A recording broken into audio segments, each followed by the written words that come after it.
thing, even though they can't really get anywhere with it. That is a new way of discovering. I mean, not discovering. That's a new way of describing death, which is usually just considered to be lifeless. And that thing of giving even those dead babies a bit of an identity with later when he says with only different colored diapers to tell them apart, no moles in their bodies, only different colored diapers. That's like a very, very, I don't know, it's there's so much coldness in the poem.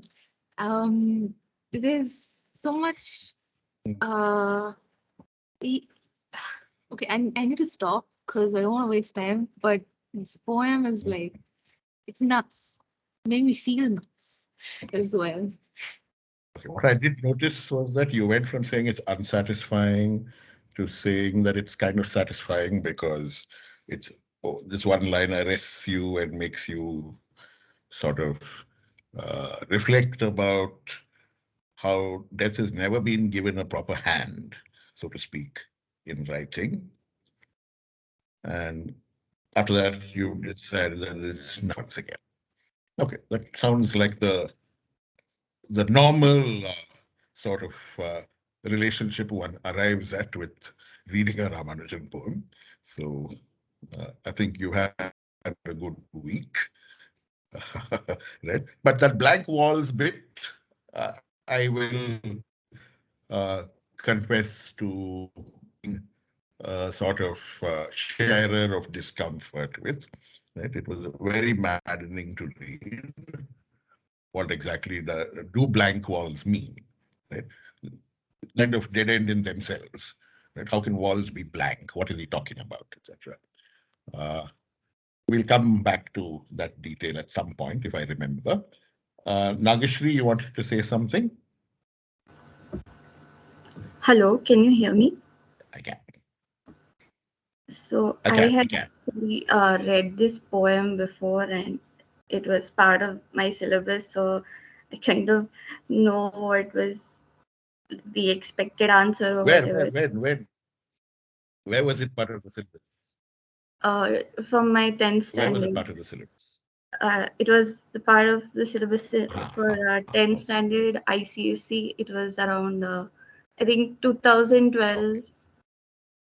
That batch was like, it was the last, and I had read this before, and the one thing that I noticed when I read it last week, sort of to refresh my mind, was the sort of irony which is there in the poem. Like, we know the names of the cows that they got, they flowed away with the flood, but at the same time nobody knows about this pregnant woman, and also the villagers who are there. They're sort of, they know the statistics, like, oh, this precise number of steps we have that will be flooded, sort of. And yeah, I think like the repetition which comes is to highlight sort of the fact that the pregnant woman and like the destruction which is caused, it's sort of, it just becomes a statistic or something, and people are just very indifferent after a certain time. And that is something which I noticed newly when I reread this poem. Okay. I guess that's also the coldness that Yasmin is talking about, right? That there is this moment of capture of a very specific detail of these unborn twins struggling for life, and then it's gone, right? And there's something almost clinical about the way in which this moment of death is captured. Right? It's a good point. Okay, we have a couple of people who want to talk. So let's listen to Amulya first. Prerna's hand is up, so we'll listen to Prerna after Amulya. And I think Sanmita also wants to say something. So we listen to everybody, not to Amulya. Go ahead. But this poem talking about the number of people, cows, and babies, and the precision, it might be irrelevant. It vaguely reminds me of Arundhati Roy's writing, and especially with her, with the unsettling feeling that both of these things left us with, and also that it's mainly situated around a river and the kind of poetic prose writing, I suppose. This is totally irrelevant, but that's Okay. One thing that happens with poetry is that you're making connections because of what you read before, right? So if Arundhati Roy offers you sizing up the poem, it's not to be sneezed at all. I'm no big fan of Arundhati Roy myself, not her fiction at least, but the route you take to a poem is your route, right? And now that you mention it, yes, she does make a big deal about the Meenachal River. It keeps turning up in various ways in that novel of hers, her first novel.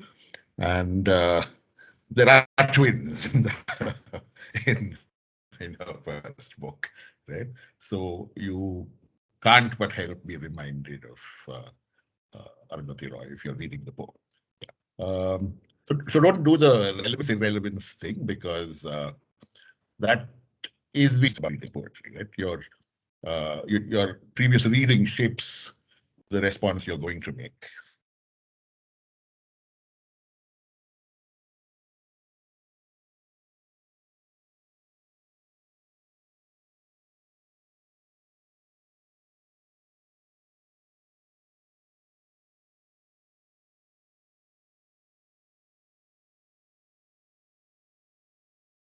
Just 2 minutes.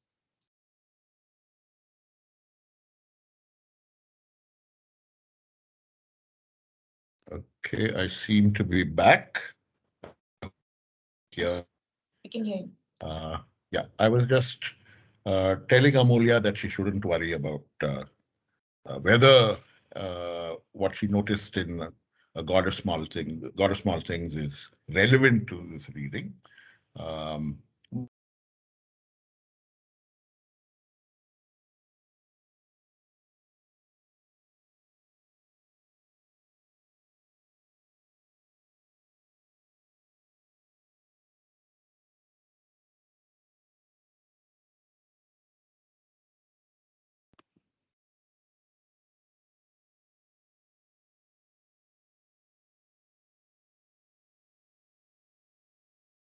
Okay, am I audible now? Yes, sir. Okay, right. Internet is a little shaky today. I think the rains have something to do with it. Yeah, but to quickly finish the point I was making, the things we read open us up to poetry, open poems up for us. So everything is welcome, not to worry on that front. I think there are two more people we haven't listened to. Let's get Sanmita to speak first. Hello, sir. Hi. Okay. So I want to agree with Yasmin for because the poem is really unsettling. First, I want to make a point about the observation I made when I read the poem, and then a question which I was puzzled by. So the thing what I thought was this poem was like he could have talked about anything about a river in Madurai, but he spoke about the stuff like the bad things which are related with the river, like like people dying. I mean, I think it's a very basic observation, but I'm really new into poetry reading, so that's what I thought. Um, and also, like he tells this one line where, in the last stanza, he said the river has water enough to be poetic about only once a year. So I, I, I don't know what that really means. What I thought meant was probably he's telling that, like how they tell about rain. Sometimes rain, like it can be beautiful but devastating at the same time. Like a water, like river, if it is like under control, like the water is under control or something, then it can be beautiful and poetic and all that. But then when it becomes harsh, it just comes on you. That's what I thought, but I really don't know. So that's what I wanted. He's possibly offering us that idea in some form that nature in action can be both beautiful and terrible at the same time. It's the sort of paradoxical thing that Ramanujan would take great delight in and pay a lot of attention to. So don't worry about the observation being basic. You can't open poetry up until you're making, you have to begin with basic observations, right? Yeah. I thought I saw Prerna's hand go up. Did you want to say something, Prerna?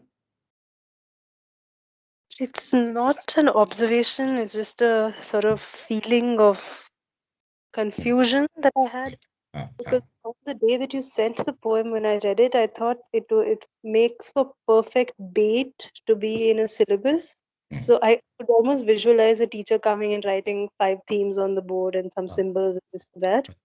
But then when I read it again this morning, it's also not even offering that satisfaction somehow of saying, okay, these are the 5 themes, now forget it, just move on. Because Yeah. Go on, finish the thought. I feel like something is being held back, like it's not released fully, Okay. and you're really digging for that thing. That's how it feels. Okay. So I want all of you to retain this sense, this sense. Reading a Ramanujan poem is to be left with a kind of nagging feeling that there's something you've missed, or something that is not quite what it looks like on the page, right? This sense of disquiet is something that every one of his poems organizes for us in some form or the other. And the great thing about bringing a poem by him into class is that he'll get under everybody's skin in some very specific way, right? He'll leave you sort of looking for something, saying, okay, this is not quite it. I think I know what he means, but I'm still looking for a way of capturing that specific something that he's offering, right? I think for me, the thing that makes Ramanujan exciting as a poet is his capacity to do that with interesting details, with the minutest of details. Right? There's a very nice interview with Ramanujan on YouTube in Kannada. Right? Those of you who can follow Kannada, uh, please do listen to the interview. There's nothing to watch. It's an All India Radio recording that's been put up on YouTube, where he talks about a bunch of things, including how he wrote in Kannada also, and has 2 volumes of poetry in Kannada. The better known one being a volume titled Hokkulalli Hoovilla, meaning there are no flowers in the navel. So for someone whose mother tongue was supposedly Tamil, and someone who read Tamil and learned classical Tamil and all of that, he never seems to have ventured to write in Tamil. But he has 2 volumes of poetry in Kannada, which is a language that he would have picked up out of being in Mysore and being in the language, so to speak. Right? So he speaks at great length about writing, and at one point talks about great admiration for William Carlos Williams, the American poet, the Red Wheelbarrow poet. If any of you have come across that poem, he also wrote that poem about the plums in the fridge. These are his 2 best-known, much anthologized poems. And he says something very interesting about William Carlos Williams. He talks about admiring Williams's capacity to dwell on ordinary everyday detail, right? And listening to him talk about his admiration for William Carlos Williams, it struck me that one of the things he constantly tried to sort of land on with his poems is a kind of poetry of things, right? And a capacity to take the ordinary and to look at ordinary details and so to sort of muse upon something larger through those ordinary details, right? I'll point to the specific places where I see it happening in a moment in the poem. But before that, I'll also leave you with a very endearing sort of comment I came across, an endearing memory rather than a comment. He apparently told somebody, must have been Karnad again, that he couldn't bear to read the newspaper because every time he opened the newspaper and started reading about things in the newspaper, he had this great urge to stop reading and to start taking down notes, right? So somebody put together all his various journals over the many years. Guillermo Rodriguez, the Ramanujan scholar, there's a volume called Journeys, right, which has a lot of little details from all the writing and scribbling he did over 4 or 5 decades. It's a very fascinating book, a very fascinating look into the way in which a threshing of small details, of everyday details, eventually went into the writing and specifically the poetry that Ramanujan invested a lot of his time in.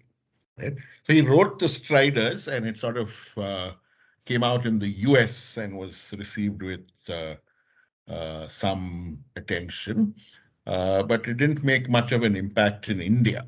Right? And this was something that apparently bothered him a little bit, that, people weren't paying his poems the kind of attention he thought they should.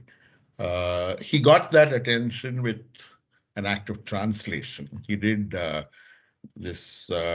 he became interested in the Vachanakaras during his stints while teaching in Karnataka, and eventually decided to translate a selection of the Vachanas in a volume called Speaking of Shiva. Right, so Speaking of Shiva came out, Penguin, I think, published it, and it was noticed in India, and people wrote about it, and so on. And I think Ramanujan, the translator, sort of became a bigger figure for many people in India than Ramanujan, the poet, hacking away very carefully at what he saw as a necessary sort of craft. Anyway, all that is just incidental detail. Let's do 3 or 4 things with the poem. I'll share the version that I think is worth looking at. Because of the way it's printed. It's printed in the same format that he chose for it. So we'll read it that way.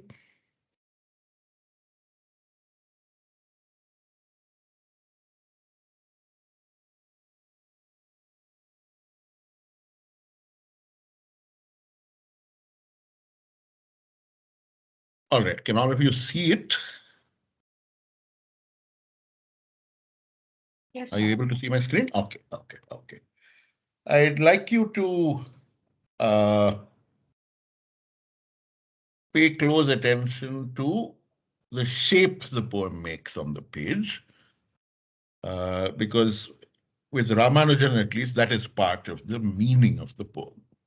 He was very obsessed with shapes and how the lines were printed on the page, where they broke, and how the sectioning of the poem happened, and so on. And this is something that people tend to mess with quite often. Probably they don't notice, or they just want to save space, or whatever it is. But for me, the first thing that happens when I read the poem, as I look at the name check, right, is that slightly circular construction at the beginning of the poem. When he says, city of temples and poets who sang of cities and temples, right? It's the thing that leaps out and begs for attention. And we'll talk about that. That's one detail I want to talk about.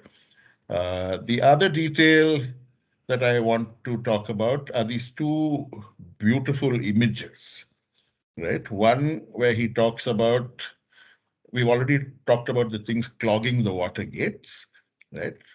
For me, that's one example of the sort of detail that Ramanujan loved to caress and hold and polish, etc. But the two images that follow, one is the whetstones glistening like sleepy crocodiles, right? And the dry ones, shaven water buffaloes lounging in the sun. When I read it the first time, I said to myself, who shaves water buffaloes?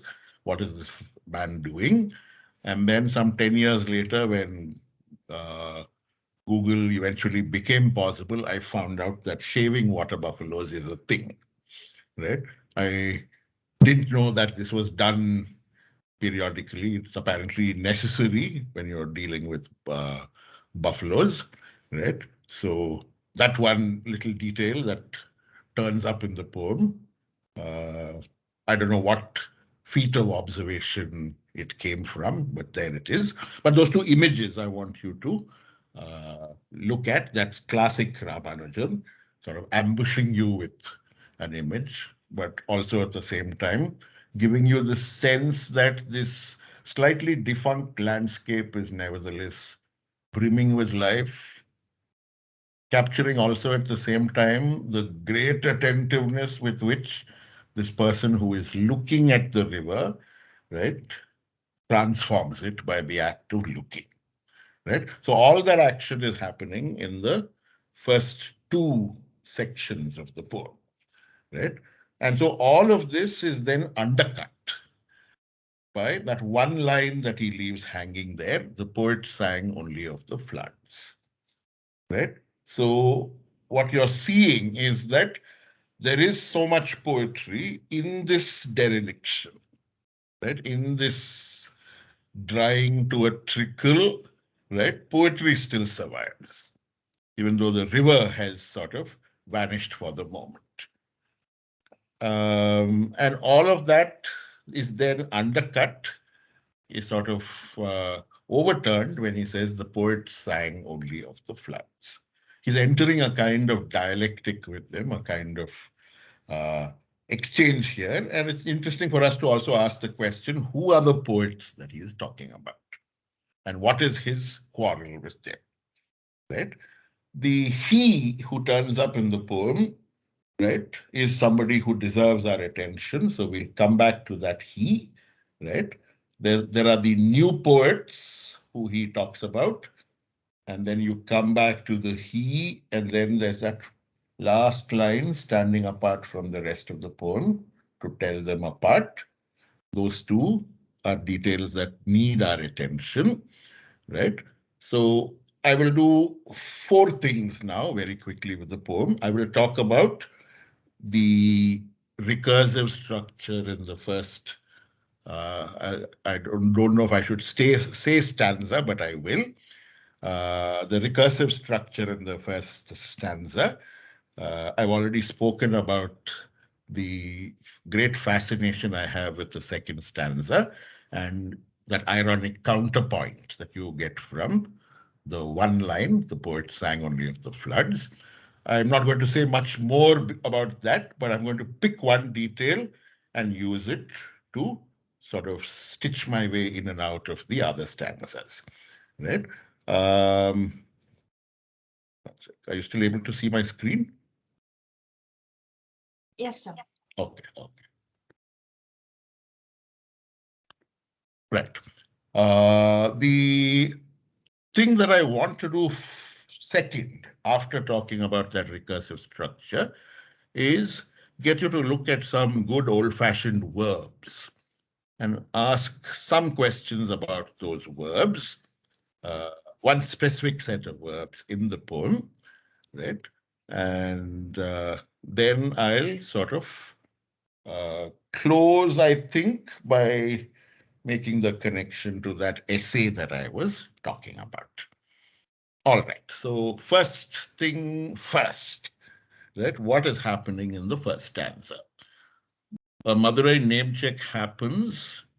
He says city of temples, and you're already sort of allowing a tourist brochure to take over your mind, right? When that process is undercut, right? He says in Madurai, and there's that long typewriter blank space, right? There's that setting off of the other line, right? I want you to notice that, right? So those two blanks are essentially for you to fill in, I think, with whatever picture of Madurai you have.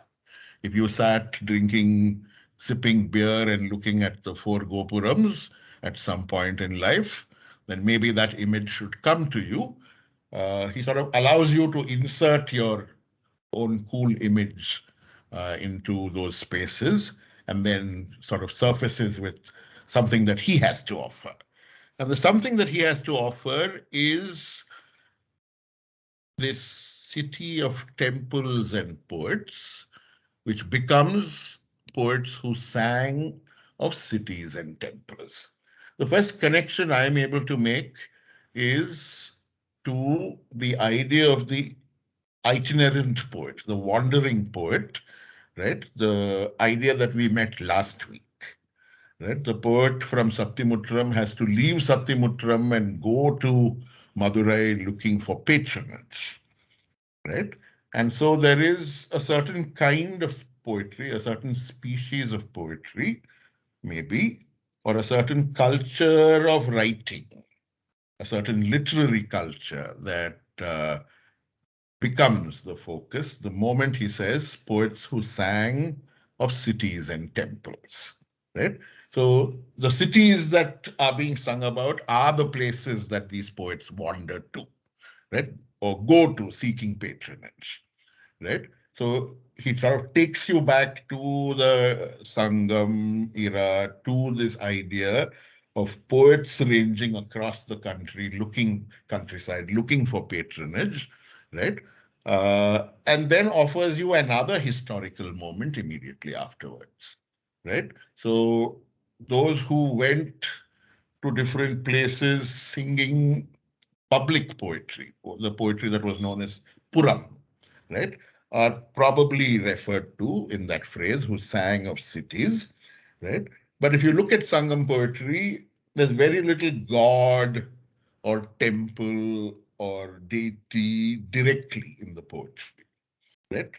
Nobody sings of deities in temples in Sangam poetry, both in Agam and Puram. They're there. They're referred to. They make appearances now and then as objects of worship, right?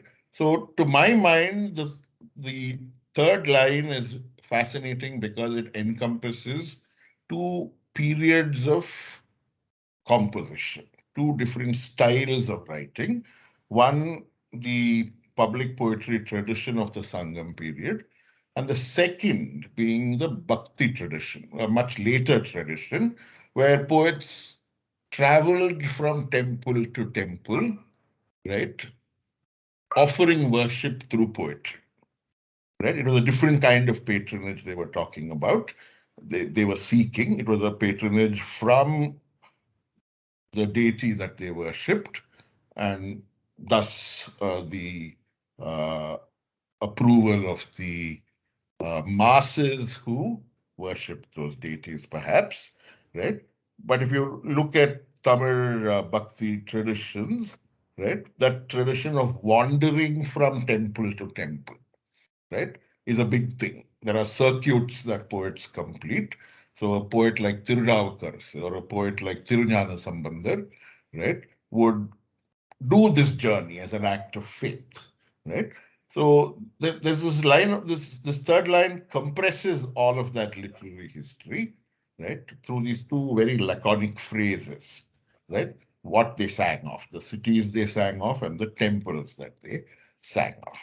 Right? So Madurai as a place of poetry, Madurai as a place where poetry originated, according to many. That's the myth, the literary myth of in Tamil culture, right? That sort of gets set into the poem, but in words that the poet chooses, right? Not words that are sanctioned, not words that are expected, but words that he chooses.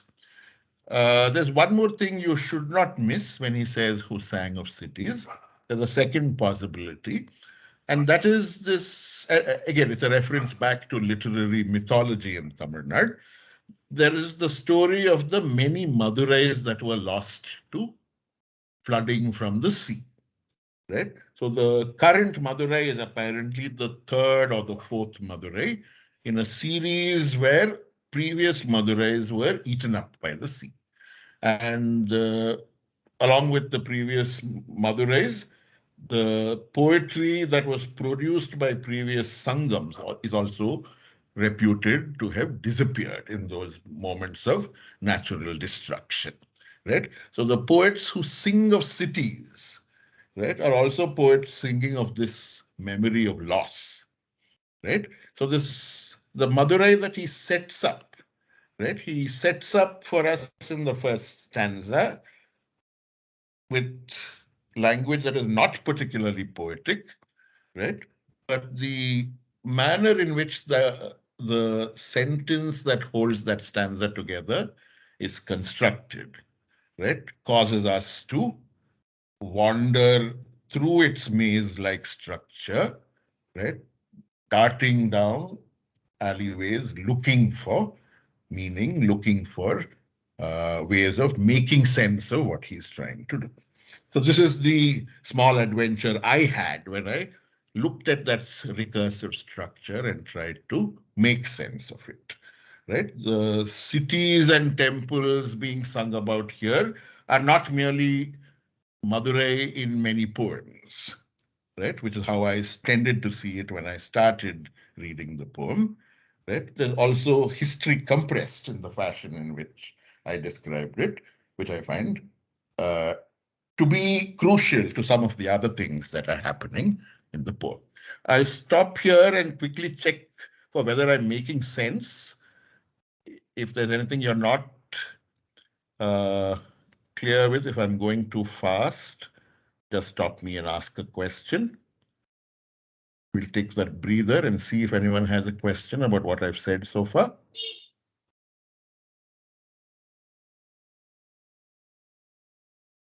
You're okay?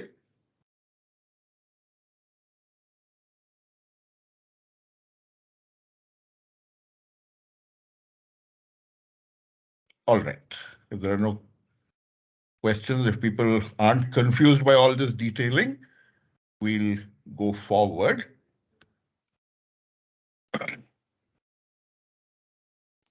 Yes, sir. I don't know if you can see this participants giving thumbs up. I think means. Oh, they did, is it? Okay, okay. I must have missed it. Sorry.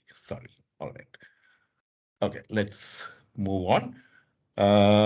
So detail number one, it fascinated me the moment I was able to, the moment I noticed it, it took me quite a while to see what is happening there. The first time, the river that he's talking about is the Vaigai, and just as the Satyamutram poet does not name the Madurai in his poem, Ramanujan, for whatever reason, doesn't name the Vaigai he doesn't refer to it by name.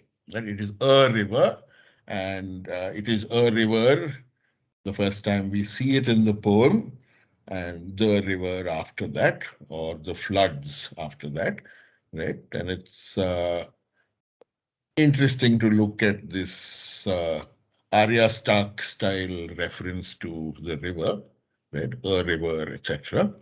The first time I saw the Vaigai, right, it was a completely different river in the sense that it didn't have any water in it right through the year, right? the inveterate damming and utilization of the waters of the river in multiple dams had made sure that this was just the memory of a river. Right? I was told the first time I saw it in childhood that the only times there was water in the river was if there were heavy rains and the dams weren't able to hold the water, which was very rare through the 80s because they were times of drought. Or apparently on a certain festival day, they would release water, enough water for people to go and release floats into the river, etc. Right? Apart from that, there was never any water in the river. And I don't remember seeing seeing water in the river apart from photographs of occasions when water was actually released. So Ramanujan is writing the poem at a time when some sort of seasonal variation was still visible in the Vaigai, right? In the present moment, you won't even get to see the phenomena that he's talking about, right?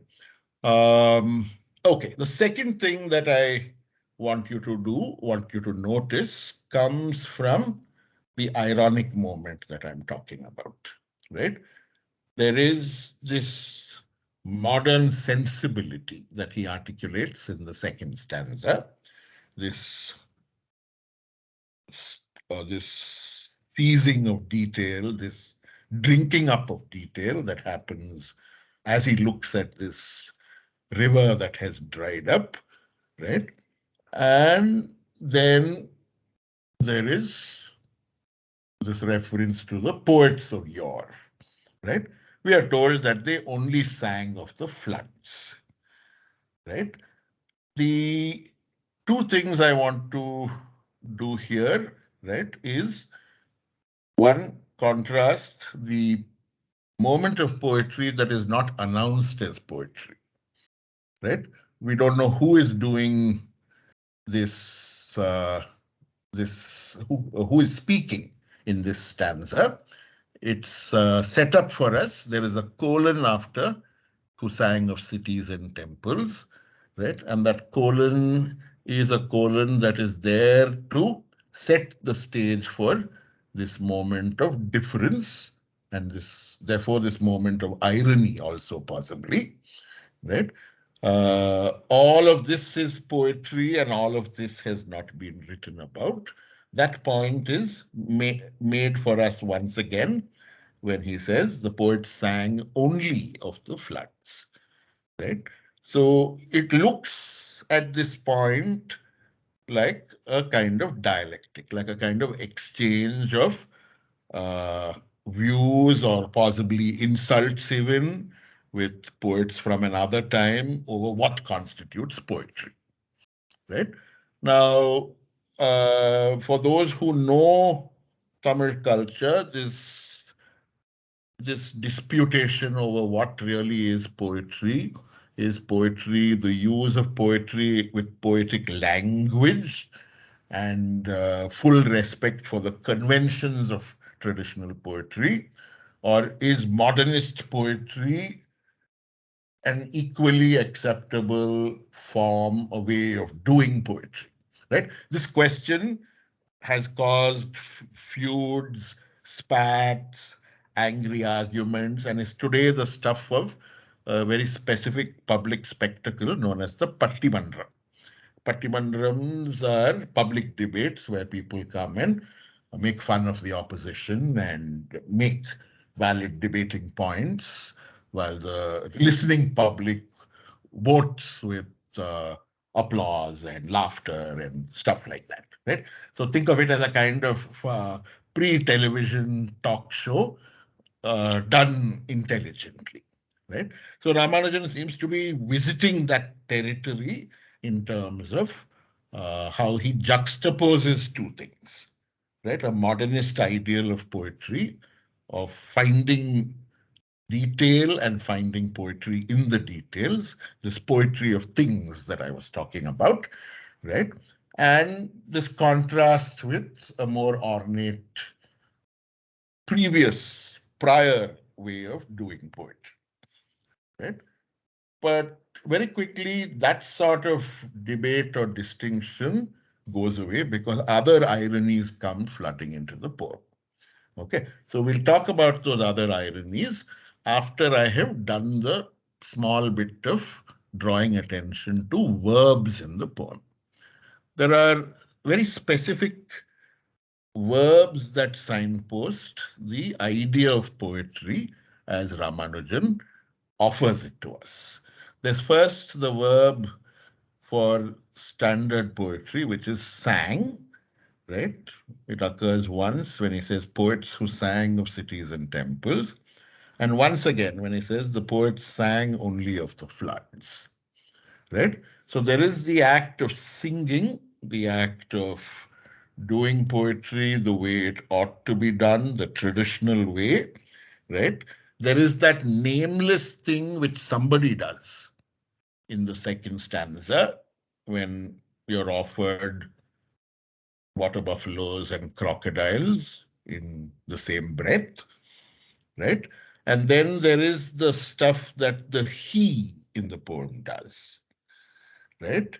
He is there when they had the floods, and there is all this public opinion floating around the flooding, right? So this he is a modernist poet observed in the act of collecting his material, right? Because here he is listening to the people as they talk about their concerns, right? The 3 village houses are their concern. This one pregnant woman is their concern. The couple of cows, right, comes with a comment, an editorial comment as usual, which is the modernist poet collecting all these details for use, right? And then you have some more verbs that we should pay attention to. The new poets are offered to us with the verb quoted, right? And then there is that contrast between quoted and speaking in verse, right? So there's sang, there's that nameless bit with no verb attached to it. There are the new poets who are quoting the old poets. There is the possibility of speaking in verse, right? We are told that nobody spoke in verse, right? And we are told that this is something that the popular imagination, the public, this large public opinion is sort of passing these stories around, right? And then the he in the poem does something, but that is identified by the word said, right? So put all these verbs together, right? And what you get is a very careful sort of account of the idea of poetry, of the idea of how poetry should be written, or what it should do, right? Or what it seeks to do, or what it can fail to do, right? In seeking to do something, right? It's that which seems to occupy the poet, just going by the way in which he positions these verbs across the sentence. So there is the formal act of composition and the venerable subject of poetry, which is grand things, grand themes, grand institutions, grand presences like cities, right? There is the small scale and the quotidian, the everyday, in contrast with that. And yet, he does not settle the debate in favor of one or the other, right? Instead, what he seems to do is find parallels, right, between one way of doing poetry and another way of doing poetry. So the poets who sang only of the floods are mirrored by this inserted modernist he who was there only for a day and says that, on the basis of that one day, says that the city has water, the river has water enough to be poetic about only once a year. Right? So irony devours both the poets who sing only of the floods and this modernist he who is also singing only of the flood, right? In the sense that they are both people doing the same thing, even as they say, even as at least the modernist says he's doing something different, doing something new, right? So that is Ramanujan's reflection upon this age-old quarrel between the traditionalists and the modernists. That in some sense, the modernists end up repeating what the traditionalists do, perhaps. That in some sense, the modernists, for all that they differ, right, might end up unconsciously repeating some of the things that the traditionalists did. You can pick which specific way of articulating this ironic distinction you like, but that's where he seems to be leading us, right? Even as he's producing all this irony, right, there is also the other thing that he's setting up, and that is this connection between the poet who is not identified, the poet who is described as he. There's a distinction between those two poets as well. The poet who is not identified gives us something that could stand on its own as a poem. The river drying up, right? It has a mood, it has a kind of energy of its own. It is a complete poem in its own right, right? There is that poem, and there is this other poem observed, right? Which is the produced by this he who is there for a day, right? That he who is there for a day is writing in response to something that is in the air, in response to not a private self, but a public articulation that he is sensitive to, right? And so this distinction between poets writing out of the private space and poets responding to a kind of public sort of connection, right? That's another debate, another level of distinction in the poem. And there too, Ramanujan offers us a very ambivalent sort of uh, uh, conclusion, an ambivalent sort of landing, right? So this man is there for a day, right? People are talking about all these things. So there are two accounts. There is public opinion or public narrative, which is offering us the story of 3 village houses, unconfirmed, 1 pregnant woman, unconfirmed, and this detail which casts doubt on the previous narratives by telling you that the cows were called Gopi and Brinda as usual, right? So that's the first version that you hear, right? At this point, there are 3 parties. The people producing these stories or sharing these experiences, whichever way you want to look at it. The he who is there recording it, right? Who's there soaking all this up. And this other unseen but present poet or commentator who sees the he in the poem recording these details, right?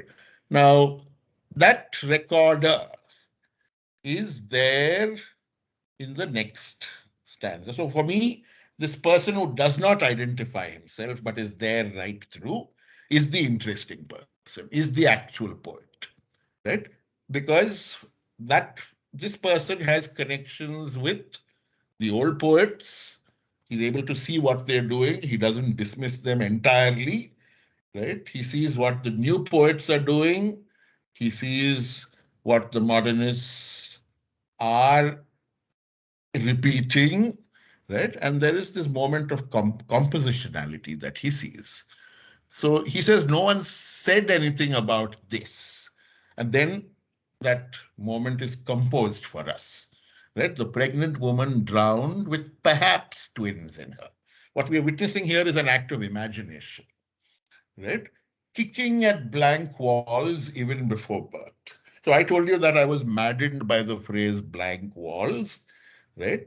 And I continued being maddened about how walls could be blank till I realized that blank walls is essentially the moment of birth for these twins in the sense that they take shape, they appear on the page, right? So it's the blank wall here is the page on which the story is being told. The blank wall is the empty page that is transformed by this description of death, right? So there's an act of imagination and composition, both things happening here, right? So what is this speaker in Ramanujan's poem telling us about poetry? Is he saying that poetry seizes certain anxieties and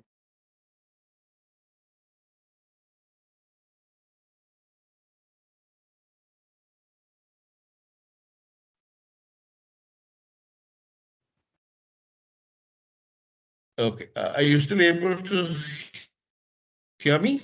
Little dim, sir. Yeah, now. Yeah. Okay, let me just see. I think my connection is up and down a little bit. Let me just try and get it back. It's fine.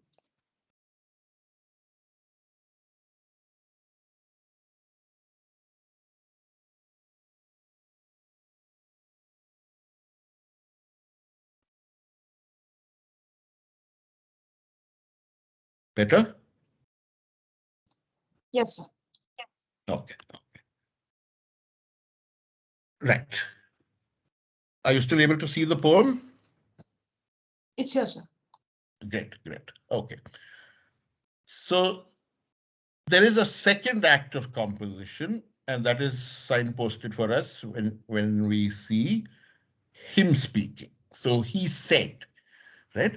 Now, this said is very interesting because it's in direct contrast with the singing that we've come across, right? We don't know if it's the same thing as the speaking in verse that he identifies in the previous stanza, right?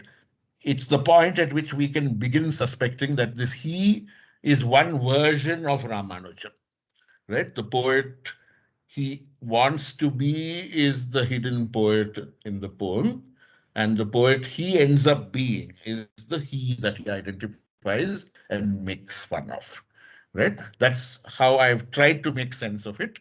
You may not find it convincing. If you don't worry about it. So the he is the poet he ends up becoming, the poet he ends up being by virtue of the poetry he writes.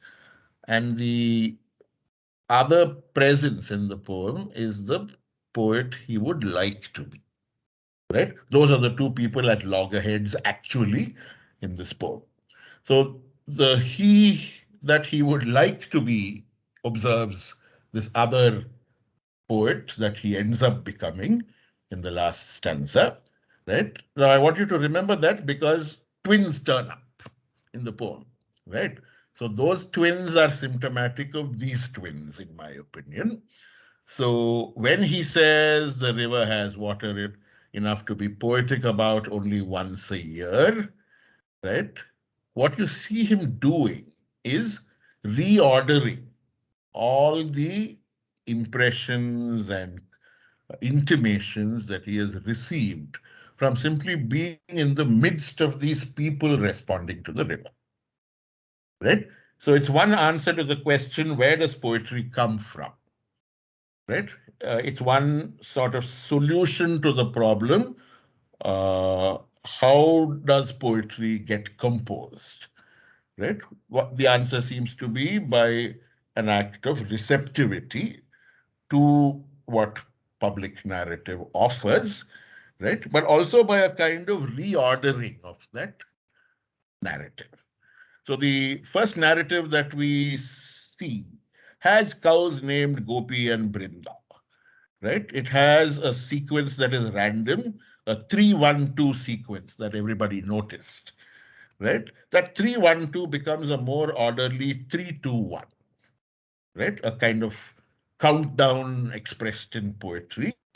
So you go from, he also adds something. He says it carries away in the first half hour. That dramatic detail is not there in the original account. It's a much slower process, right? And so that reordering now becomes visible for us. The he is doing that reordering for whatever reason, perhaps to be poetic, perhaps because the other is not poetic in his estimation, right? So that first half hour is very necessary, and that sequence, that neat sequence is necessary. And this pregnant woman expecting identical twins is a reordering as well, because her earlier occurrences, she occurs thrice, this woman who gets killed 3 times in the poem. The first time, she's just this pregnant woman. We don't know anything else about her. The second time, in that unseen person's voice, she is a pregnant woman drowned with perhaps twins in her. Right? So the nature of that mystery has to be revealed by composition. That's all we are told. Right? But the he who speaks in the final stanza has what seems like a new and more detailed version. He says, one pregnant woman expecting identical twins with no moles on their bodies. And at this point, Ramanujan's capacity for playfulness and laughing at himself takes over, right? Because these identical twins that are being expected, right? Are there diapers with them in the womb? Or are those diapers waiting for them outside, waiting for their arrival outside? Right? That's the moment of fun he's having here with the idea of composition. Right? So, right through, the thing that's fascinating him is this business of writing poetry. What happens when you write poetry? Where does poetry come from? How is it different from how poetry was written earlier? Is it all that different? All those basic questions get reorganized into this extremely playful but maddening poem, right? It's the different colored diapers that are the clue to all the things that I've been saying. It's from there that I've gone back and worked out whatever I've been able to work out, right? So the key line in the poem is to tell them apart, right? This telling apart works in terms of old poets, new poets.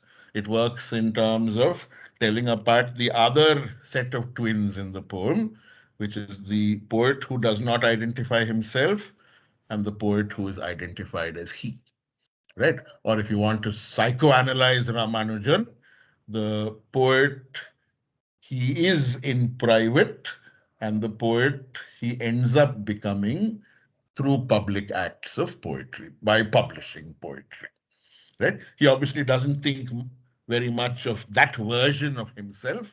There's an unreleased version within himself that seems to have greater integrity and greater, uh, is simply more poetic, right? So there's a certain kind of disappointment actually that Ramanujan is offering us when he does this, right? That the poet he becomes when he commits himself to publicly shared words is perhaps disappointing in comparison with the potential for poetry that he holds within himself, with the person he is in private as a poet, right? So this business of telling them apart, right, is crucial for the reader, is crucial for us to make sense of all the different acts of play that frame the poem, right?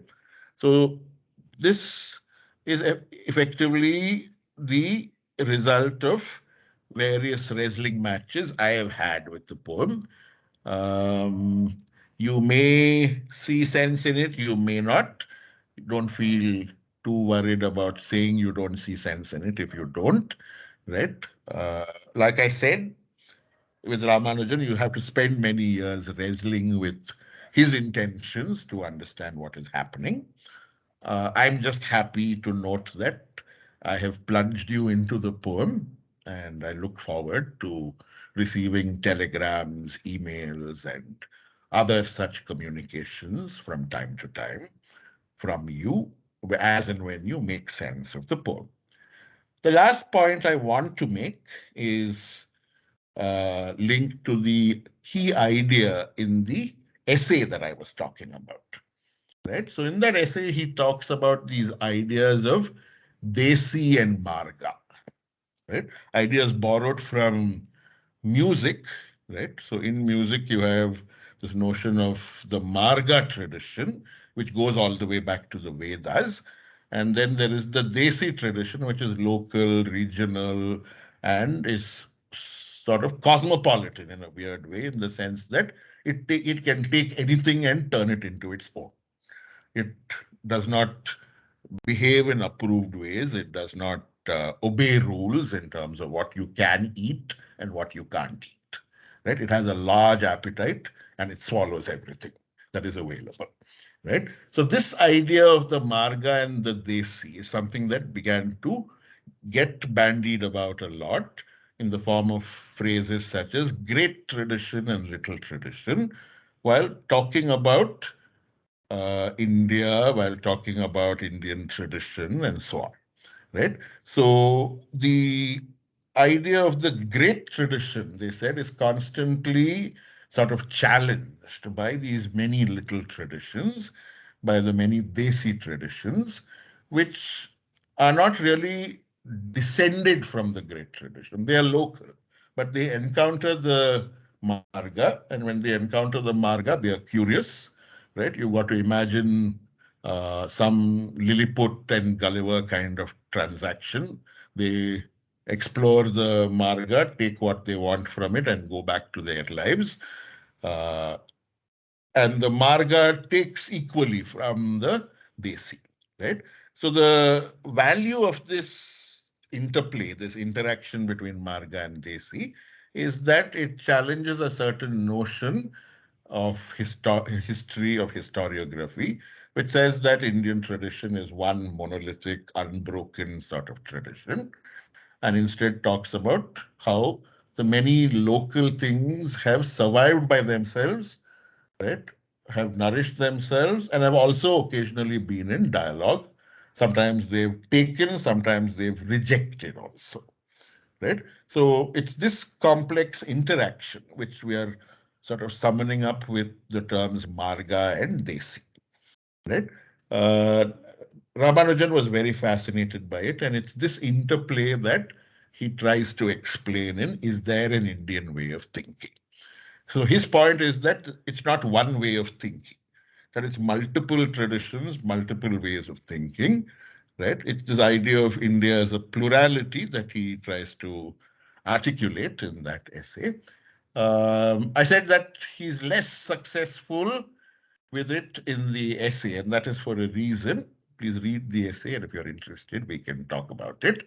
But in the poem, right, the Marga Desi interplay turns up much more dramatically and occupies the poem in a very interesting sense. So the two people in the poem, right, are essentially Ramanujan's Marga and Desi self, right? The he who he observes, the man who turns up in the city for one day, pays some attention to what's happening, does some stuff and goes away, right? That is the Marga version of himself that he's looking at. That quieter self is his Desi self, right? And it's this dichotomy within himself that he performs, right? While writing a river, right? The poets of yore who sang of grand themes are also representative of a certain kind of Marga, right? And the things that don't get written about or get written about in public history, right? Perhaps they constitute the desi in another sense, right? So there are two senses of marga and two senses of desi tugging at each other in the poem, right? Two senses of the broad, the recognized, the affirmed, and two senses of the unofficial, the undetermined, right? In some sort of relationship or interplay with the other, right? So these are some of the fascinating things that one can discover in reading A River by Ramanujan. When we place this poem next to the Sattimutram poem, what things can we spot? One, so there are some small details that I've already mentioned, this decentering of the city, of the river, and also this idea of, a literary culture built around traveling to seek patronage, right? A set of internal migrations, right? They're both referenced in different ways in the poem, right? But the key link, I think, is this idea of the desi talking to the marga, right? So in the Satyamutram poem, what you have is a man from outside the traditional composing classes, right? Writing poetry and talking about the outsiderness that he inhibits, right, through the mechanism of his routing a request to the bird, right? The idea of outsiderness, this idea uh, of inhabiting some space outside a tradition, right? That's something that is visible in the Ramanujan poem as well, right? In that juxtaposition in the first two stanzas, right? And once again, in the idea of the Marga poet being the one who is public and affirmed, while the Desi poet continues to hide and continues to sort of send up communications that the Marga poet within Ramanujan may or may not respond to. Right? Okay, so this, I admit, is a lot of stuff to process. So just pay attention to the things that catch your attention. Don't bother about the other things. Right? What I've tried to do is compress into this one session the various arguments and quarrels I've had with the poem, right? So just pay attention to the things that you notice. Don't worry about the other things.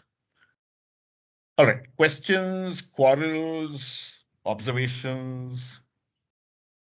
If you're still awake and not tired. Yes, Andra.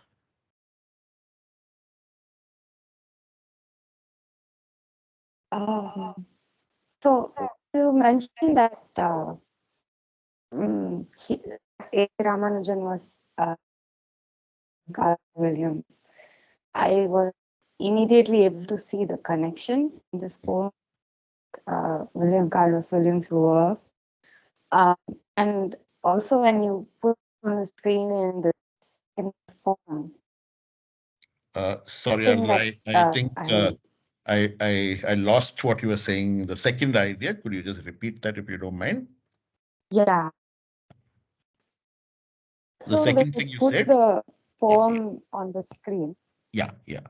Yeah, so when you put the poem on the screen in this format with the spacing and the sort of shape of lightness, another is it was in married poet. Okay, what I've caught so far is that you saw something of value in looking at the shape of the poem, right? The rest was lost by due to the actions of the gods of the internet. So if you're not able to get it across, just put it in the chat, please, so we can respond to it properly. I've only got the first part of what you said, that you see something in the in looking at the original shape of the poem. I've understood that part right? Yes. Yeah. Able to hear me? Yeah, we hear part of what you're saying, and then it seems to get chewed up. Oh, okay. I'm not able to type in the chat, so I will email it to you. All right. Or maybe in a moment, if you could try again, I think the internet might improve and you could say it more clearly, right? I'm quite curious to hear where you're going with it, right? Because I'm fascinated by typographical experiments and the ways in which they change what we see and what we respond to. So I'm very curious to know what it is that you've seen. Khatija, your hand is up. Let's hear you. Yeah, I agree with Ardra that the new form sort of highlighted other things. The whetstones and the crocodile. And I read those words earlier in the previous poem, but they popped differently here. Yeah. But what I actually raised my hand for is when you sort of said you place these two poems next to each other, what occurred to me is that there's so much color in the previous poem. It's just a choral, but the fact that one color is introduced, suddenly the sky is blue and the winds are the gray, the clouds are gray. There's so much other color that comes in as opposed to this poem, which is literally washed out of color. Almost sepia toned somehow. Okay. I think you're still going with this poem is really old there, but I see what you mean. Right. I see what you mean. See, one of the things that Ramanujan is also doing when he positions sang against said, right, is the fact that there's something possible when you're composing in a language that is your own, and there's something else that is possible when you're writing in a language that you have come to, that you have inherited. Right? I think that's one of the key anxieties or ideas that Ramanujan is offering. Right? And so this observation that you have of also the most visual parts of the poem are by that person who's not identified by any name. Right? All the others are just talking around ideas, actually. Right? So the objective, the available, the embodied, the real, right? That's constantly lost and replaced by something else. Anyway, let's leave that alone. It's the sang versus spoke dichotomy. I think it's in some sense connected to the thing you're noticing, right? That there seems to be more color and more air and more rich detail in the other poem, which is the sang or the singing that Ramanujan is talking about, right? The rendering. Yeah. Yeah, it's worth thinking about. All right. Prerna, you wanted to say something? Yeah, I'll try to be quick because it's a slightly vague and long comment. But don't worry. Go ahead. After suffering me, you have the right to make your comment. So go ahead and do it. With the circular sort of what you call recursive kind of structure of the poem, I thought about how each time I read it differently. The pauses and where I stopped and where I read the punctuation and things like that. And it reminds me of the structures of South Indian erotic poetry, like padams and javalis, because the way they are written is that you have the freedom to sort of break it at within a certain limitation. You can break it where you wish to, and that the sort of fun of it comes from repeating the same thing in multiple ways, right? So And also Ramanujan was very interested in Padams and Javalis because he translated some of them from Kannada and Tamil and things like that. And now when we would, this is all I thought of when I read it first, but now when you were speaking, um, even in terms of content, that the Padam or Javali exists within separation, the tension of separation. And once that separation is resolved, there is no poetry anymore.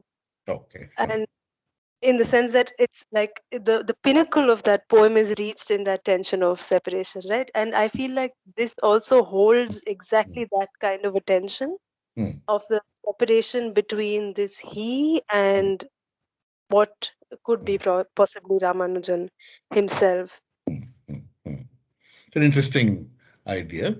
There's this the collection you're referring to is one that Ramanujan collaborated on with Schulman, I think.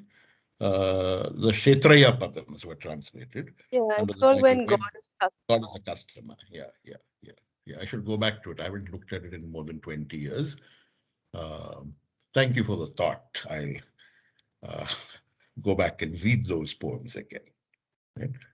But I like the connection you're making between the padams and how they rest on this idea of the tension of separation and the telling of them apart, which is the focus of this poem. Thank you for that nice lead. Nagashri, your hand is up. Would you like to say something? Yes, as Ardra mentioned, when you said that Ramanujan was influenced by William Carlos Williams, I was suddenly reminded of a poem of his. I think it's called Between Walls, in which he finds beauty in like a broken pieces of green bottle, and then like I could just correlate it with this straw and women's hair, which was sort of clogging these gates, and how he's able to sort of render that in this poem. This idea of what is thrown away still having a kind of order to it, or being perceived to have a kind of beauty in how it occupies space, etc. Right? I think that's a very interesting connection to make. Right? Uh, the fact that the person noticing it is this unacknowledged poet makes it all the more sharper. Right? So the unacknowledged poet is the connection for me between this poem and the Satyamutram poem. I don't know if I mentioned that, but I think your observation leads me there now. Right? I should. This Carlos Williams poem that you're referring is vaguely familiar. I have the sense that I've come across it somewhere. I'll try and look for it and read it again. Thank you for the lead once again. Yeah, I just had one more point Sure, which sure. I wanted to share. Sure. I noticed that in both the Ramanujan and the Satyamuttam poet, they talk about nature, and also in in their poems, in the same poem, they provide sort of a contrasting image. Here we have the dryness, and it's balanced by this whole flooding image, and also in the other poem we have like this calm green, this homely Satyamuttam, and the harsh coldness at Madurai. And also I don't know if I'm like reading into this too deeply, but I was somehow reminded of this topic of like suffering. So I think both poems, they sort of refer to this whole idea of suffering. Here Ramanujan is trying to talk about people who suffer because of the destruction, and the Satyamuttam poet, he is talking about his internal, like what he went through when he was he was in Madurai. So I just wanted to sort of point that out, like you have this external sort of suffering and this internal suffering. Okay. This idea of suffering, now that you mention it, right, is the theme that the poets are trying to respond to, right, in a river, right? But the sense that you're left with is that the business of writing sort of takes over, and somewhere there is the question of doing justice to suffering that falls by the wayside, right? So there is a certain sort of ambivalence there about what poetry does, right? About poetry ever being a suitable instrument of justice, right? Ramanujan manages to smuggle that idea into the poem, right? I think the same ambivalence is there in a different way in the Satyamutram poem, right? Because when he talks to the stork and asks it to take this message, right? One of the things that he's offering us is the idea that he's speaking from a place where the idea of compassion, of being listened to with respect, etc., are missing, are not really to be found in action. Right? So they both come from, allied to the idea of suffering, I think, is also this notion of a sense of failure in dealing with suffering, a failure in terms of getting the measure of suffering. Right? So it's interesting to look at what the two poets are both sort of offering us by almost as a kind of afterthought in opening up. Yeah, like I guess there's this notion that suffering is what leads to art or more creativity. So sort of in that context, I'm if not myself a big fan of the suffering leads to art yeah, neither idea, am I. only because I'd rather live rather than suffer myself. But yes, there is the fact that you don't escape having to deal with suffering. You don't escape having to take suffering into account, right? That I think both poems definitely offer us. Right. I think Ardra has a hand up. Ardra, are you now able to speak? Let's check it out. I'm still waiting for the Hello? second part of your idea. Yeah, I can hear you now. Go ahead. Okay. I think I fixed my internet connection. Yeah. But the moment you put the poem up on the screen in this format as the poet intended for it to be, immediately the thing that I was able to make the connection with this is when I was reading the poem earlier, I noticed a kind of rhythm to it, like a kind of cadence in the words, and with this like visual of the like words sort of in this like curved or like arc shape or whatever. I feel it really lends a sense of time, which the poem plays with to some extent. For me, looking at the poem right now, when he says the river dries up, bearing the sand ribs, like these lines look like the sand ribs that have been left behind. And another thing which like the spacing, the places where the line breaks are, I feel those are very intentional, and also kind of lend to this like sense of rhythm or timing in the poem. And I think the reason, part of the reason for me that stanza was like confusing is that he plays with time, where he says that there is war.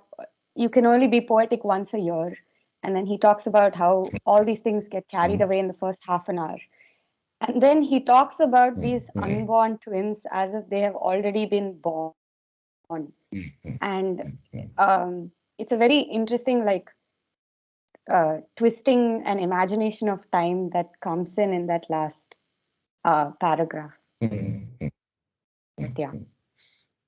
Yeah.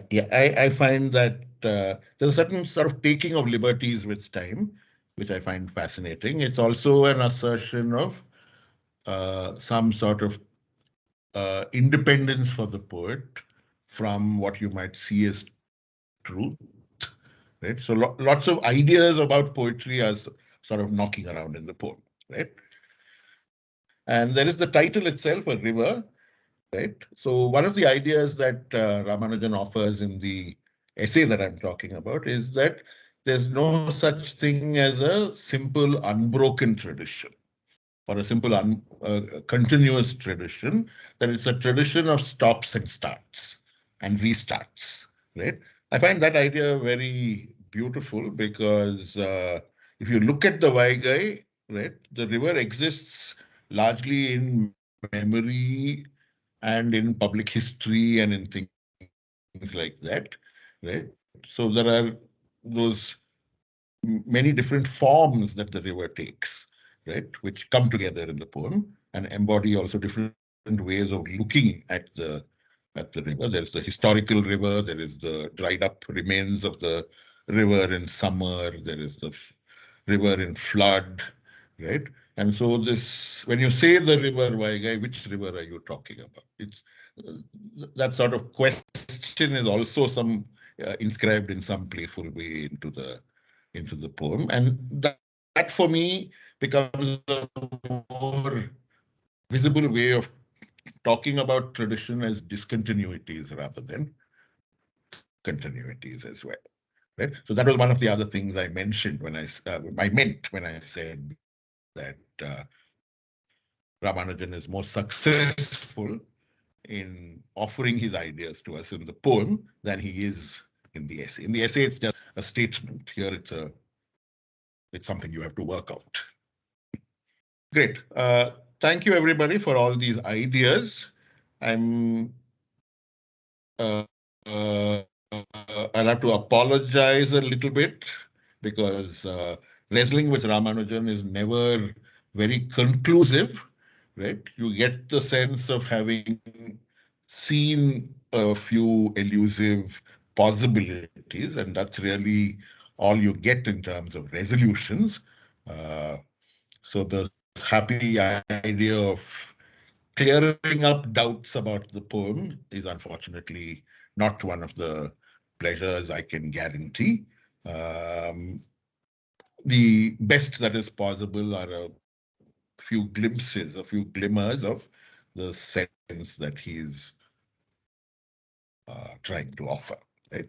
The idea of poetry and Pattana, like I said when I started, I owe a lot to Ramanujan's own ideas of how traditions interact, how it's possible for two different ways of living to happen side by side, right? And to that idea, the last thing I want to add is that there is the notion of the Nagara, and there is the notion of the Pattana, right? And for me, this poem is valuable because this idea of Pattana is actually something that is expressed in the poem. The people talking, right? The people connecting past and present and producing their own narratives and urban legends and whatever else are the kind of energy that I associate with Pattana, right? The idea of Nagara, what you have is a different kind of narrative. But we'll talk more about that in future classes. Right? Thank you, everybody, for making it to this session. It sort of overshot a little bit, but thank you. There were lots of interesting ideas. I will put a form up to measure what sort of neuron damage we might have done by that long dive into the poem. Please do try and put a response to the form sometime during the week. Just give me a moment. No, I suppose it's better for me to share it with you over the email. The chat doesn't seem to work for everybody here. So I'll send the link across along with this specific version of the poem as well. So you can look at it again and make comments if you want to. Right? Thank you very much. We will meet again in the next class next Friday. I'll bring a poem to class next week and give you one to read for the following week. Right? Thank you very much. Thank you, sir. Thank you. Thank you, sir. Thank you. Thank you, sir. Thank you, sir. Thank you. Thank you. Thank you. Thanks. Thank you, sir. Thank you. Thanks. Thank you. Thank you. Thank you.